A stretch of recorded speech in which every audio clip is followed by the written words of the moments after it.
Oke, Bapak dan Ibu, kita akan mulai dengan kalau di Lepania kami judulnya 15 langkah untuk evaluasi sistem manajemen ya, kaji ulang manajemen. Oke, kita akan mulai. Oke, Bapak dan Ibu sekalian, merujuk ke why dulu ya kan. Kenapa kita bicarakan tentang kaji ulang manajemen ya. Jadi kalau di 17025 ya, saya akan spesifik karena Bapak dan Ibu yang hadir di sini adalah semua peserta pengenalan SNI ISO 17025. Jadi kita sudah tidak bahas. Jadi di klausul 891 itu bunyinya adalah manajemen laboratorium harus mengkaji ulang sistem manajemennya pada interval yang direncanakan ya. Jadi kalau Bapak dan Ibu lihat kalimatnya adalah interval yang direncanakan. Jadi tidak ada tulisan harus setahun sekali, 2 tahun sekali, atau berapapun. Tidak ada. Jadi tapi ada rencana ya, interval yang direncanakan. Untuk memastikan kesesuaian, kecukupan, dan efektivitas yang berkelanjutan, termasuk kebijakan dan sasaran yang dinyatakan terkait dengan pemenuhan dokumen ini. Makanya kalau Bapak dan Ibu ikuti secara teratur, langkah pertama adalah Bapak dan Ibu harus mulai mempersiapkan kebijakan dan sasaran mutu supaya kita bisa kaji ulang. Nah, kalau kembali ke kaji ulang manajemen ya, mungkin Bapak dan Ibu yang belum familiar, kalau di swasta itu kita nyebutnya dengan meeting sebetulnya ya. Jadi kalau Bapak dan Ibu berpikir apa sih itu kaji ulang, keren banget namanya KUM, kaji ulang manajemen tuh setelah saya, karena saya dulu kan di swasta dulu ya Bapak dan Ibu baru ke 17025.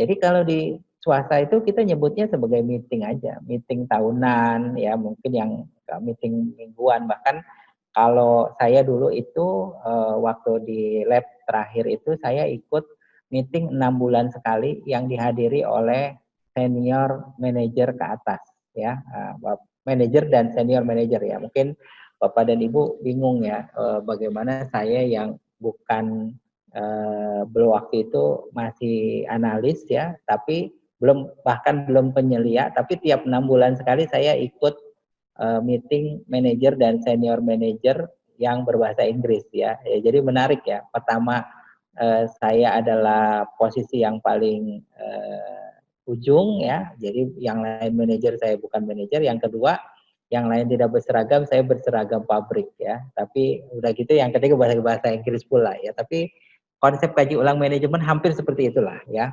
Nanti kita lihat yang harus dibahas. Pertama, Bapak dan Ibu sudah buat kebijakan mutu, jadi saya skip ya. Bapak dan Ibu insya Allah sudah bikin kebijakan mutu dan sasaran mutu. Nah, ini adalah kaji ulang dari sisi definisi ya. Jadi Bapak dan Ibu saya lewatkan aja karena ini isinya tentang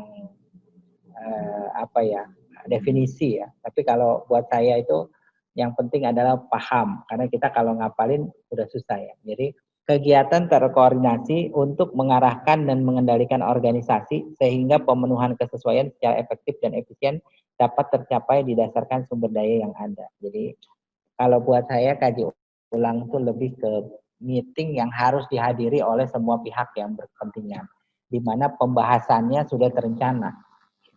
Jadi kan sekarang tuh banyak miss ya Bapak dan Ibu. Misalnya Bapak dan Ibu meeting, tapi Bapak dan Ibu tidak ada di situ. Ya. Berkumpul, tapi tidak ada di situ. Artinya Bapak dan Ibu orangnya ada, tapi jiwanya nggak ada ya. Jiwanya semua ada di WhatsApp, ya kan? Jadi tidak fokus gitu. Yang kedua, Bapak dan Ibu tidak berusaha mencari penyelesaian gitu. Jadi meeting, tapi tidak nyari solusi. Kan ada tuh yang kayak gitu. Jadi itu cuma bagian miss daripada definisi meeting. Jadi kalau meeting tuh harusnya tepat waktu misalnya, itu mungkin sudah bisa diajarin ya. Tapi maksudnya kalau Bapak dan Ibu berpikir bahwa kaji ulang, kita udah meeting nih Pak Ivan, tapi orangnya tidak mencari solusi, ya buat apa juga meeting. Nah, tapi kita cobalah ya, kita selalu berpikir optimis. Nah, kalau di Lepania, kami kan ada materi itu, 7 langkah persiapan 17025.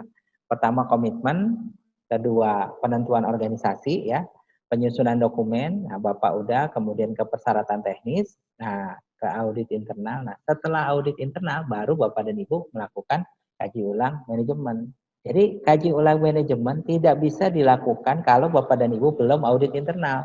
Makanya kemarin materi sebelumnya adalah audit internal. Jadi Bapak dan Ibu sudah audit internal, ya, jangan audit internal temuannya 5 aja deh biar auditornya seneng. Nah, itu salah tuh, ya kan? Kayak Bapak dan Ibu harus audit habis-habisan bahasa sekarang. Supaya apa? Supaya kita tidak ada temuan oleh auditor. Atau bahasa baiknya adalah supaya sistem manajemen kita tertata dengan baik, ya. Oke. Jadi ini Bapak dan Ibu udah tahu ya, langkahnya setelah audit internal baru kita kaji ulang manajemen. Jadi Bapak dan Ibu tidak bisa lengkap, ya. Oke, kita lanjut.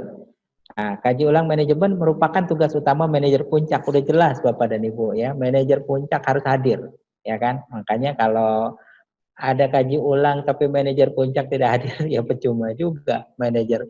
Nanti kalau kita udah eh, kita udah meeting kan Pak, hasilnya begini-begini. Terus kata manajer puncaknya, wah saya nggak setuju. Ah, buat apa lagi gitu? Mendingan tidak usah kaji ulang manajemen kan? Ah, buang-buang waktu. Jadi kaji ulang manajemen merupakan tugas utama dari manajer puncak. Ya, udah jelas.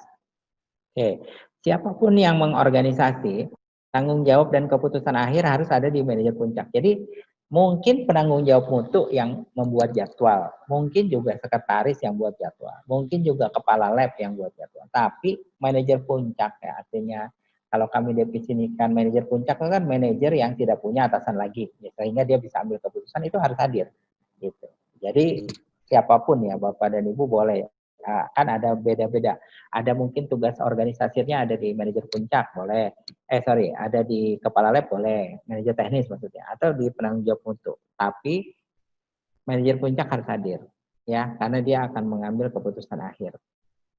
Nah, kita tadi bicara tentang interval waktu yang direncanakan. Jadi tidak ada 1 tahun, tidak ada 2 tahun, tapi ada interval waktunya. Bapak dan Ibu boleh pilih. Nah, nanti pilihannya ada berdasarkan beberapa persyaratan. Yang kedua, kaji ulang manajemen bisa dilakukan jika terdapat isu serius dan beresiko pada bisnis dan organisasi. Ya, misalnya 1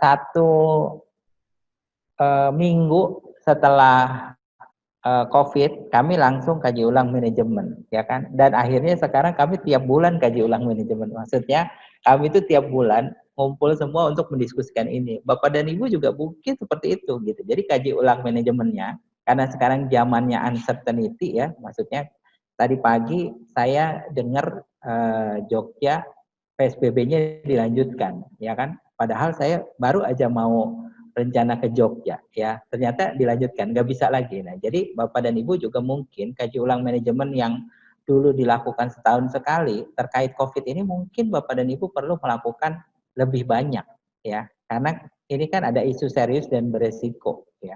Contoh ya, oke. Yang ketiga, kaji ulang manajemen juga bisa dilakukan untuk persiapan asesmen eksternal. Jika Bapak dan Ibu mungkin mau ada auditor, mungkin ada yang mau ada tamu, nah itu juga kita bisa lakukan kaji ulang manajemen. Ya. Oke. Nah ini perubahan dari yang seri lama 2008 ke 2017. Nah saya yakin ada beberapa Bapak dan Ibu yang sudah biasa menggunakan 2008 mungkin kita lihat ya perubahan yang ada sekarang. Identifikasi perubahannya ya. Jadi klausulnya udah ditulis ulang. Jadi rekomendasi untuk melakukan tinjauan manajemen setiap 12 bulan telah dihapus ya. Makanya mungkin Bapak dan Ibu yang udah biasa pakai 17025 yang seri 2008 mungkin memang udah terbiasa 12 bulan. Tapi sekarang udah dihapus ya karena ada yang baru di 17025 adalah tadi pagi kita bahas pemikiran berbasis resiko, yang kedua adalah berdasarkan proses. Jadi 17025 yang sekarang hampir tidak ada pembagian waktu. Maksudnya persyaratan waktu, bukan pembagian waktu. Misalnya kalibrasi udah nggak ada setahun sekali. Nah ini juga rame nih. Wah, nah sekarang kaji ulang manajemen udah nggak ada juga 1 tahun sekali ya, udah dihapus. Nah perbedaannya apa? Pertama, umpan balik pelanggan yang sekarang umpan balik dari pelanggan dan personil. Nah, ini yang mungkin saya highlight sedikit ya. Bapak dan Ibu, sekarang juga diminta untuk mendapatkan umpan balik dari personil. Gimana caranya gitu. Nah, kan kalau saya sering bilang ya, Bapak dan Ibu sama auditor kan suka seri curhat, ya kan. ini alatnya kok belum dikalibrasi, kami udah pengen kalibrasi Pak, tapi ternyata atasan tidak aware nih soal ini, misalnya kami udah ajukan tapi nggak ada. Nah, itu sebetulnya curhat kepada auditor harusnya masuknya ke kaji ulang manajemen ya. Jadi Bapak dan Ibu salah kalau curhat sama auditor. Ini kenapa belum diverifikasi metodenya? Iya Pak, saya udah minta sih verifikasi, tapi ternyata nih staf-staf kayaknya males banget Pak, gitu. Saya nggak tahu nih, udah WFH, udah ini, tapi belum. Nah, itu. Nah, curhat seperti itu, Bapak dan Ibu harus ambil pada umpan balik dari personil. Nah, caranya Bapak dan Ibu bisa pakai form, ya. Nah, emang kalau di Indonesia ini umpan balik dari personil ada berat ya, karena kita ewuh pakewuh kan, jadi susah ya. Misalnya, tapi ya kalau kita 17.025 kan tidak boleh baperan ya. Jadi ya harus diambil nih Bapak dan Ibu umpan balik dari personil. Nah, umpan balik dari pelanggan juga Bapak dan Ibu jangan, kalau saran saya jangan cuma nerima, tapi harus diambil ya.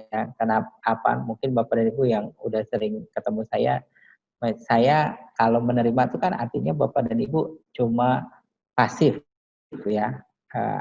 Pelanggan ngasih umpan balik, Ibu terima. Nah, biasanya yang kasih umpan balik itu yang marah-marah terus, makanya Bapak dan Ibu umpan baliknya nggak pernah bagus ya, makanya harus diambil ya. Jadi Bapak dan Ibu harus menyediakan waktu khusus ya untuk mengambil umpan balik. Jadi misalnya seminggu sekali Bapak dan Ibu, stafnya ada yang ke customer, Bapak dan Ibu hari ini kita mau survei kepuasan pelanggan, boleh nggak minta waktu 5 menit? Nah, pertanyaannya dibuat ABCD, jadi cepat, set, gitu.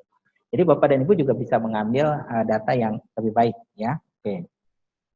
Jadi tujuan kaji ulang manajemen itu ada 4 ya Bapak dan Ibu, membantu mencapai kebijakan dan sasaran mutu, ya. Jadi Bapak dan Ibu yang sudah menetapkan kebijakan dan sasaran mutu dengan kaji ulang manajemen, kita bantu supaya bisa mencapai dengan baik. Kemudian membantu mengendalikan operasional laboratorium ya, karena operasional laboratorium itu selalu ada masalah ya, biasanya ya. Kalau ya walaupun kita udah bikin pasti selalu ada masalah terus.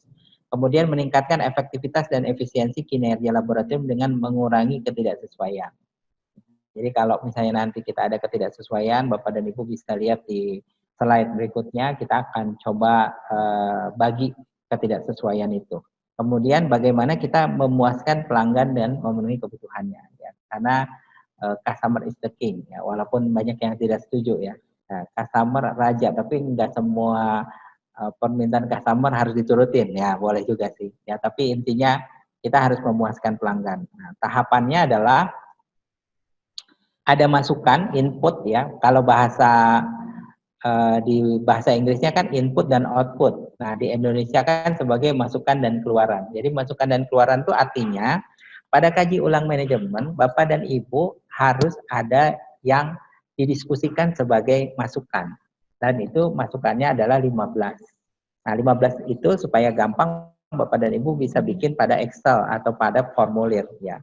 Nah, keluarannya ada 4 gitu. Kalau dulu kan masukannya 12, makanya Bapak dan Ibu yang pakai seri lama biasanya kena di tambahan itu. Kaji ulang manajemen kurang memenuhi persyaratan karena kurang 15 ya.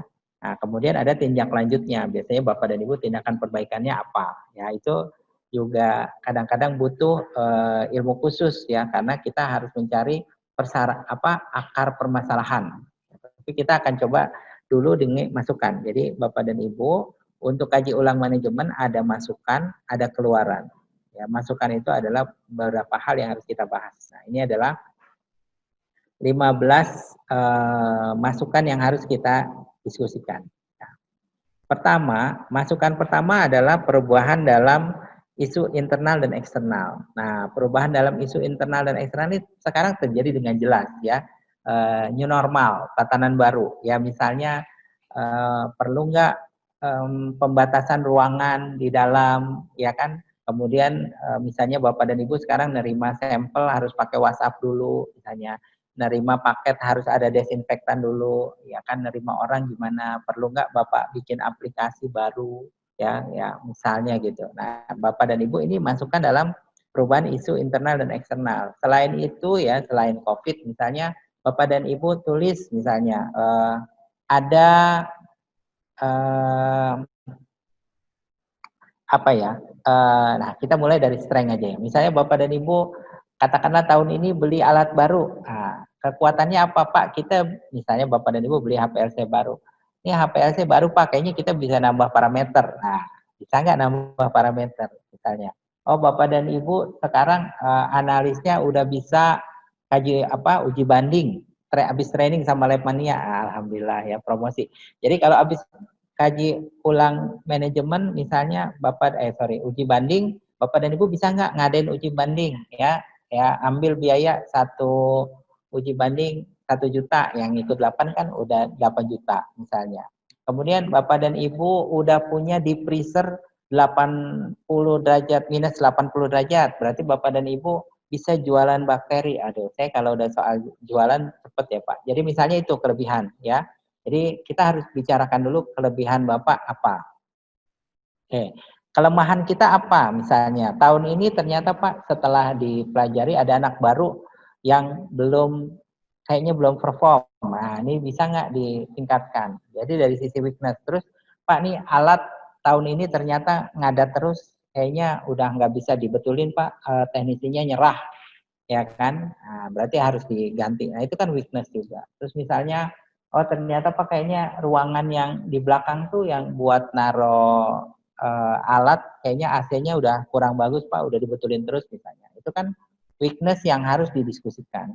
Jadi makin lama makin jujur Bapak untuk ngisi kaji ulang manajemen itu sebetulnya makin bagus ya. Peluang. Nah, kalau soal peluang nih biasanya saya kenceng lah ya. Misalnya bagaimana kira-kira Bapak bisa naik customer-nya bisa dinaikkan nggak misalnya. Pak ternyata nih ada pabrik baru nih, dia belum analisa limbahnya belum ada, langsung gercep misalnya gitu. Atau misalnya buat Bapak dan Ibu di Labkesda, bisa nggak kita nerima medical check up misalnya. Bapak dan Ibu yang punya alat baru, bisa nggak kita buka analisa baru misalnya. Itu kan peluang ya. Nah, terakhir ancaman. Nah, ancamannya apa nih? Pertama, ada kompetitor baru. Wah, ternyata di sebelah sana ada lab lingkungan baru swasta, kayaknya lebih murah. Nah, itu berarti kan ancaman. Kemudian ternyata lab sana hari ini analisanya kita 5 hari, dia 4 hari. Nah, itu kan ancaman.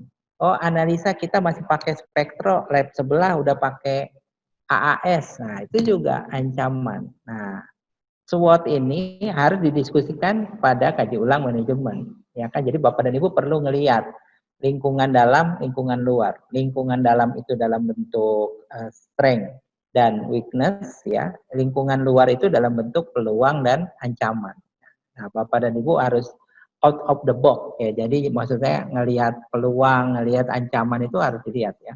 Nah, Bapak dan Ibu, tapi saya kalau lagi gini terlalu lama nih, saya terlalu senang kalau udah ngobrol soal SWOT ini ya. Oke.